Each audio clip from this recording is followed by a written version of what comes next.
Ne, anaratachi wa sore ga TsubakiSwagg, which means, alright, hey you guys, it is TsubakiSwagg. And I cannot tell you, this is my third time,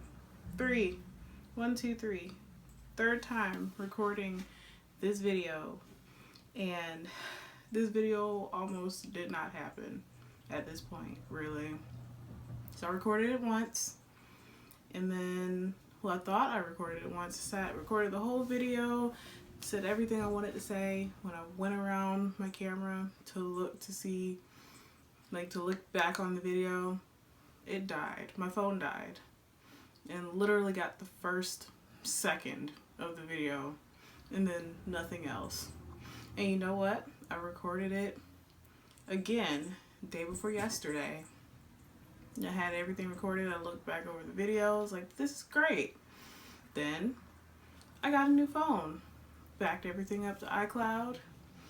And when I transferred everything over to my phone, my new phone, guess what? That video was not there. And I was like, fuck my life at this point. I was so angry, like literally at that point I was like, you know what, I don't even want to do the video anymore. Maybe this is a sign that I don't even need to talk about it. But I love this manga so freaking much.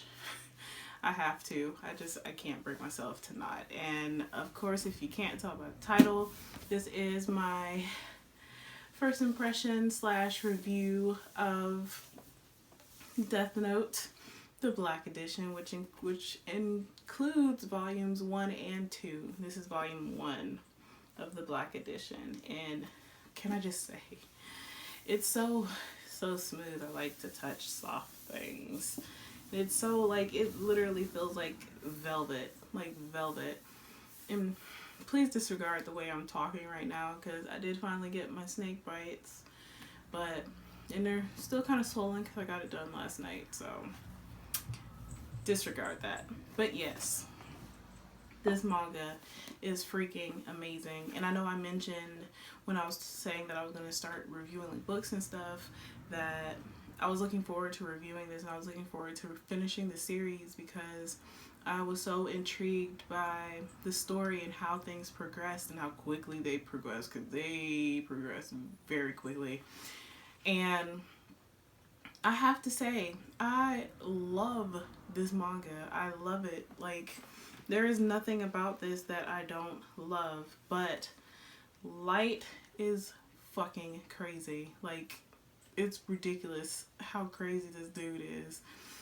But I will say probably my favorite character out of the whole series so far that I've gotten to, because I think I've read volumes 1, 2, 3, and 4 of the Black Edition, which would be volumes 1 through 8 in the regular editions, and Light is freaking crazy. But Rook and Rem are probably my two favorite characters in the whole series, but Light is nuts, and it threw me off how crazy he is, because, like, you know, the manga starts off, Light's in school, he's this honor student, gets straight A's, and is like top of his class, all that good stuff.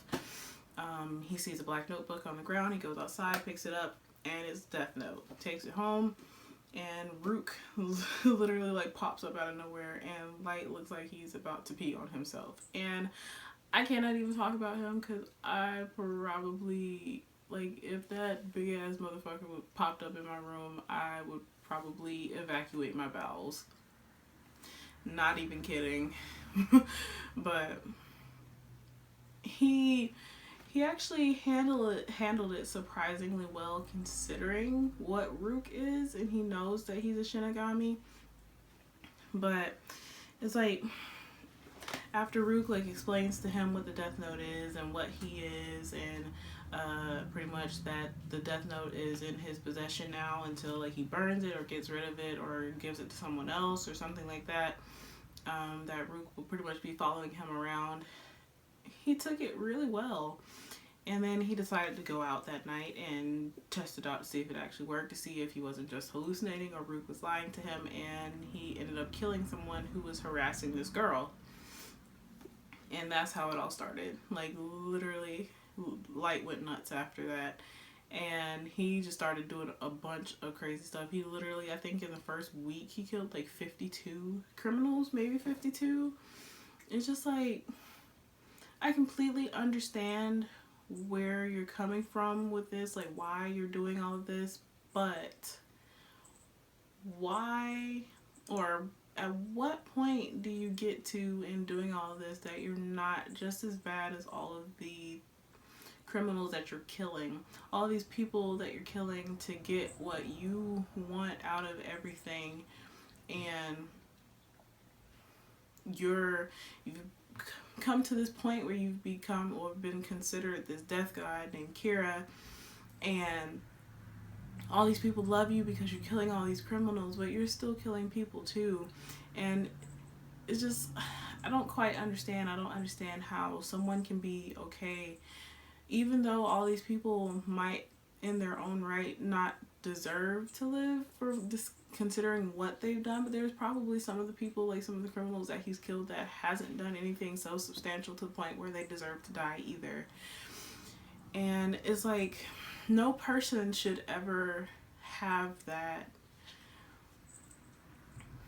opportunity to take another person's life with no disregard to what they did or what they've been through, who that person is as a whole, because you'll never know.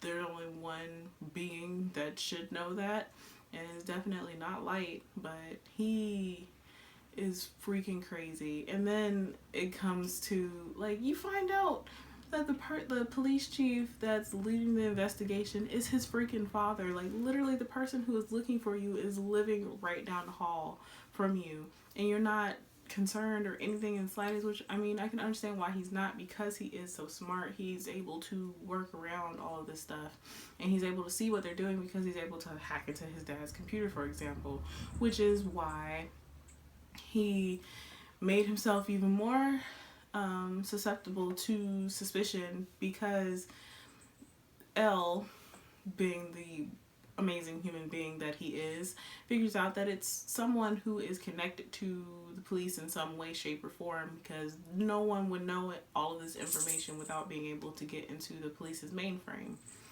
So it narrowed it down substantially. And then the fact that he, when L had the fake L go on TV, and Kira killed him right away, made it even worse on him, because they only showed it in that part of Japan, so they narrowed it down even further that it has to be somebody within this region of Japan. So Light, like, he's so smart, but it seems like he literally has no common sense, and that worries me a little bit. But it seems like no matter what happens, he's still like a half a step ahead of L, or they're right next to each other, that neither one of them are either ahead or behind each other.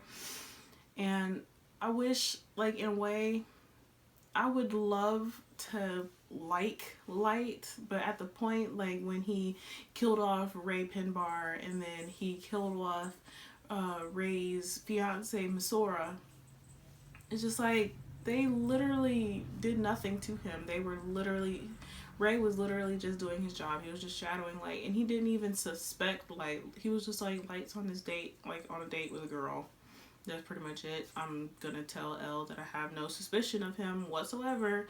But no, Light felt threatened, so he killed Ray. And when he killed Ray, Masora became suspicious, and she pretty much figured out, without knowing that it was exactly Light, that it was like, Light is Kira, and it was the person that Ray was shadowing that is Kira, because the bus jacking just so happened to happen when Ray was on the bus. And it's like, if Light realized all this, he could have saved himself a whole lot of trouble. But of course not, because he's too busy trying to figure out how to save his own ass. And it's just like, it sucks that all these innocent people are dying because he's trying to figure out a way to keep himself out of harm's way. But I wish that Elle was 100% sure, because even though the percentage keeps going down and down and down every time something happens, L knows. Like, he knows that Light is Kira. He knows that Light is Kira. But he can't do anything about it because he's not 100% sure. They don't have hard evidence saying Light is Kira. And that's the only reason why L is not able to say specifically that Light is Kira. Which kind of sucks considering that we all know that Light is Kira.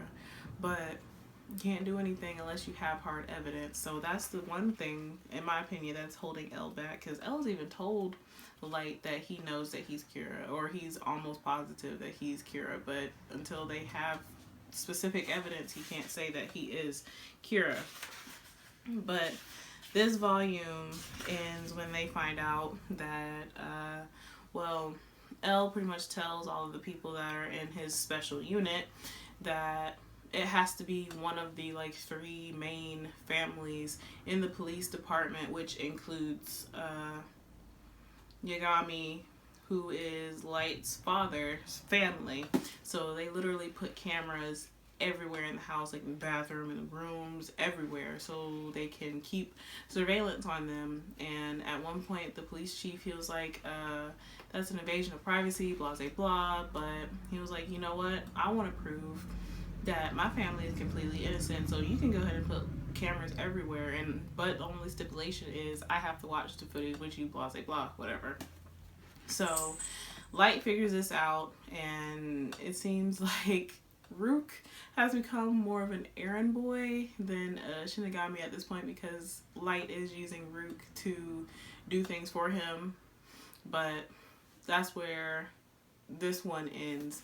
And as far as my first impression, Death Note is freaking amazing. I wish I would have read this a long time ago, but things happen. But I'm just happy that I have the opportunity to read it now. I actually finally have all 6 volumes, so I will be doing a review of all 6 of them. But Death Note is freaking amazing. If you have not seen it, I suggest you go watch it or read it. I do plan on doing an overall impression of the anime, because I know that the anime and the manga, they end differently. They have two completely different endings from what I've heard. So I am looking forward to that too. I'm about like halfway through the anime. I've been reading the manga before I watch the anime, so that way I don't spoil myself.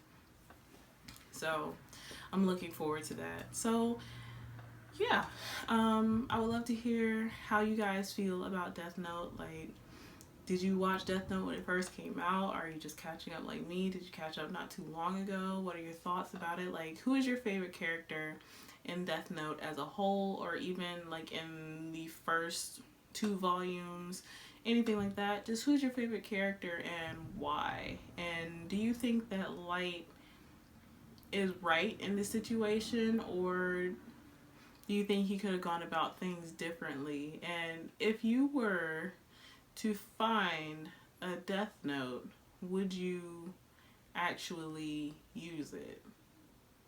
Yeah. So yeah. So as always, please remember to comment, thumbs up, and subscribe. It helps me a whole lot. And this is TsubakiSwagg saying Jana.